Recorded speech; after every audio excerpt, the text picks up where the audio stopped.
Hello, traders. FX Pip Collector here. Today is Thursday, December 5th, and I'm going to be analyzing the pound dollar, starting on the monthly, working my way all the way down to the 1 hour time frame for the full top-down analysis. But also, don't forget to check out my website, fxpipcollector.com, if you'd like to get access to my swing trade setups, my daily members-only live streams on Zoom, and my 34-video trading course, all included for only $30 per month. So anyways, we've been going down for the last couple months pretty strong. If you've been watching my videos, you know that I think that this could make a higher low in like a running correction and then make a move to the upside. I'd like to say running flat, but it's not really a great example of a running flat.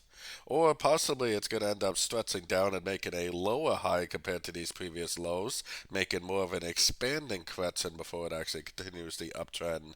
So either scenario, we're definitely going to have to pay attention to sort of time frames for the end of a trend. Going down to the weekly, we are at the 78%. We are making pretty impulsive moves to the upside.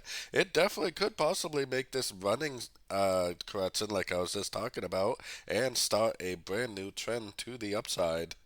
Heading down to the daily time frame, we do have a breaker structure on the daily, as you can see. So we had a breaker structure, we got a pullback below structure, and it looks like it's continuing up. Now, what we need to do is pay very close attention, because if this is a correction to the last move down, then it will likely make three waves up to the A Fibonacci level, any one of them, and then a big impulsive move down and continue the uptrend. If this is really the end of this move down right here, then it still may bounce off Fibonacci levels, but it will not break structure. It'll just keep on making higher highs, higher lows, telling us that this is not an ABC, but it's a 1, 2, 3, and that it really is a trend reversal. Heading down to the 4 hour time frame. 4 hour time frame, this, like I said, this definitely looks like an uptrend. Probably a wave A or a wave 1. This move down is probably a correction. Wave B, wave 2.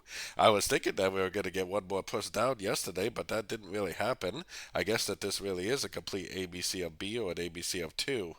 The pound does like to make expanding and running flat, so if it does take out these highs and then turn down, that definitely could be what it is doing. But either way, keep an eye on your Fibonacci levels, because if it does make like a double top at a fib level, like a nice impulsive move down, break of structure, then that's what's going to tell me it's a wave C, and I definitely would go short. On the other hand, if it just makes normal bounces with no break of structure, just bounce, no break, bounce, no break, then definitely continue to look for logs at the end of every single pullback you see. Taking it all the way down to the 1 hour time frame. If you watched last night's video, you know that I was saying that if price closes above the 78%, then it's almost definitely going to go up and take out the previous highs. That's exactly what happened. The Powell speech did cause a pretty decent impulsive move down, but it never broke any structure. It actually ended up making another higher low, and then it started a new series of higher highs, higher lows. So it looks to me like the trend is up, and most likely the trend is going to go up to one of those Fibonacci levels that I showed on the 4 hour time frame. So, I would definitely be looking for longs on pullbacks right now, at least until the market says otherwise. So don't forget to join my free Discord group, which is linked over here in the corner. And as always, thank you and happy trading.